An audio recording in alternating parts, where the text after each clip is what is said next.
Good morning, everyone. Car Diaries does live on another channel, but everyone will be in bed when I go home and I don't want to wake them up. And I just had to make this video to just give you a little update on the Huawei P20. So, if you ask Techzilla about the text I sent him when I had it, my initial response was, and what I said to him was, TZ, I just can't get used to this phone. I just can't warm to it. Screen's a bit dodgy and it does like dodgy display dimming, and I can't get used to the EMUI software and stuff. And that was that. He said to me at the time, you need to get the OnePlus 6 out of your mind and, you know, just take it objectively for what it is. And even though I thought I didn't have the OnePlus 6 in my mind, I probably did, because we'd only recently been to the event and you kind of still got the whole excitement and the hype and everything of seeing such a great phone. Anyway, yeah, the Huawei P20. So fast forward almost a week and I really bloody love it. I tell you what, I know it's the middle of the range, it's not the P20 Pro, but it's no less of a good phone to me, having used the P20 Pro, than its bigger brother. It's a brilliant phone. I've got to be honest, I've been really surprised. So a few little misgivings first. So the first thing is the display. Now LCD displays are fine, however the display on the Huawei P20, it doesn't get bright enough, and it's one of those screens where no matter how many times you look at it, you're never truly happy with how it looks. And every time the phone restarts, it switches on the automatic brightness control, which is really annoying. You know, I want control of my phone. I don't want the phone to tell me what it wants to do. I appreciate it's to save battery life and things like that, but colours are good on it. You know, coming from an AMOLED panel on my OnePlus phone, you know, the blacks aren't really black, but the panel itself is pretty decent, I've got to be honest. It could be better, however, it's a decent enough panel and it does the job well, and that's fine. And then we've got the UI. So the EMUI, I'll be perfectly honest, I used it for about a day and I got myself accustomed with it. I thought, yeah, okay, I'm used to this now, this is cool, but I just didn't like the whole layout thing, the way where it's kind of iPhone-esque, everything is laid out in panels, so left to right. So I switched back to Nova Launcher and it works like a charm. So it mimics exactly what I've got on my OnePlus phone. You can save and back up your Nova screen setup and settings and then restore it on any new phone, and it works exactly like your old one. That's the beauty of Nova Launcher. So that's cool. So the usability is there. The other little misgiving I've got, and this is something that anyone who's got an iPhone will understand, is the whole dongle life thing. So it's got a USB-C port, but no headphone jack. So you've got to use a dongle to use a 3.5mm pair of headphones, or you can use the supplied USB-C headphones that are in the box. I haven't even unwrapped them because I know they're not going to fit my ears. I know the shape, they're just not going to fit, so I'm not even going to open them.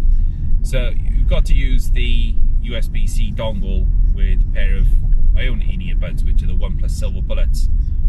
So that's cool. They sound fine, the sound quality is pretty good. I've got no issues with it whatsoever. It doesn't have the best volume, but the quality is decent, and you know, for me, it's perfect for just day-to-day listening. That's cool. The issue there is though, when you want to bloody charge the thing and listen to music at the same time, you can't unless you want to use Bluetooth. I don't have any Bluetooth headphones to hand anymore. I'm not really a huge fan of them. I haven't really found a pair that I've really wanted to, you know, really settled with.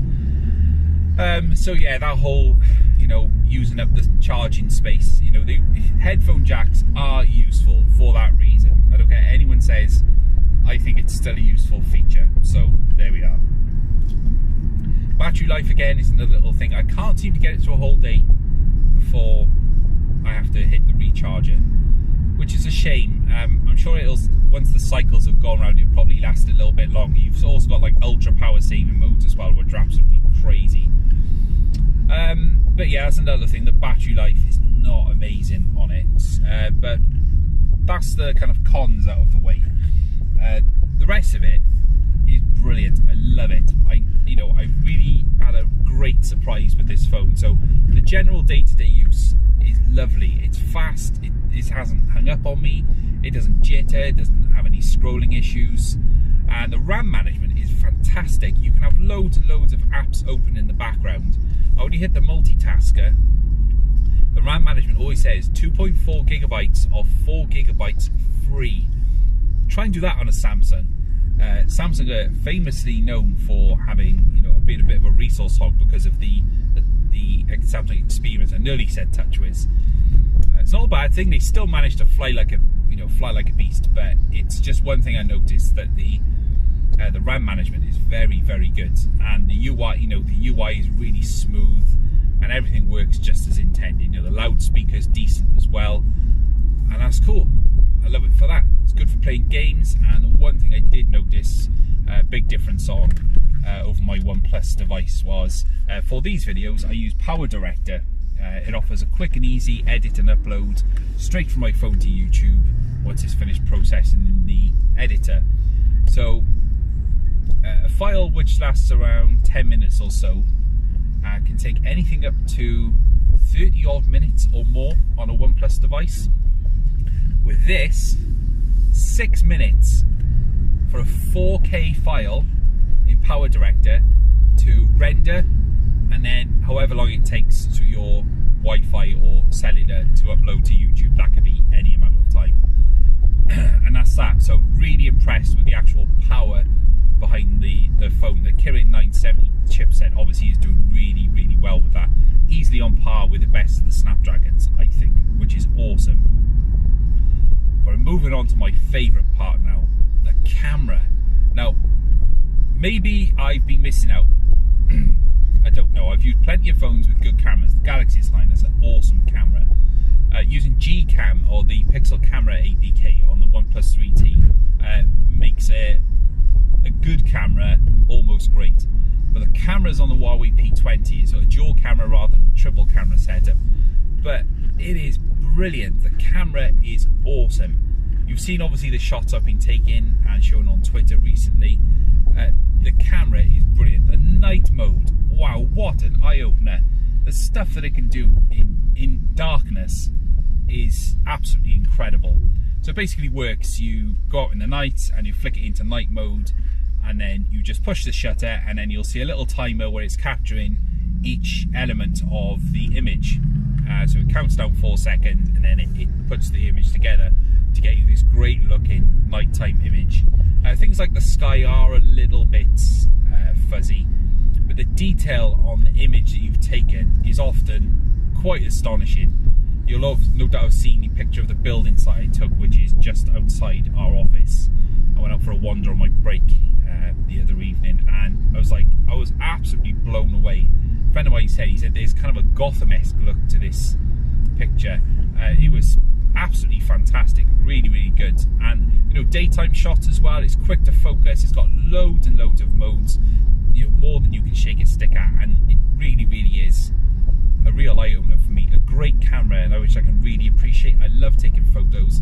I love photography. I'm not a pro photographer, but I love photography, and I just love taking photos. And with a phone that takes photos that good, it is an absolute pleasure to use, and it makes it all the more enjoyable.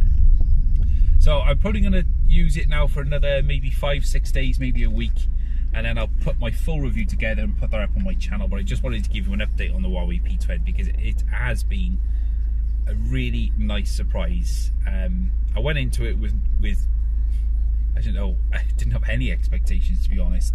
I'd never used a Huawei device in any long capacity before, and this really has given me a really nice surprise. It's been an absolute pleasure to use, including recording these car diaries. It's so much better than my OnePlus phone with its crappy microphones.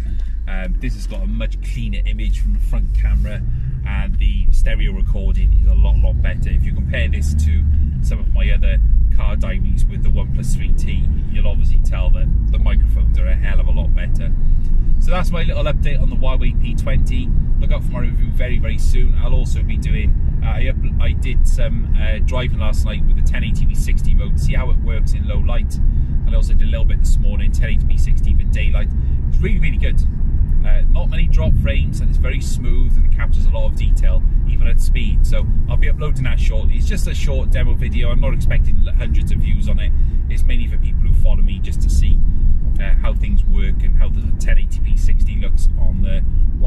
P20. I'll also be doing a full camera review as well, just to show you some samples and how it all looks. So that's it for my little update on the Huawei P20. I hope you all have a good day.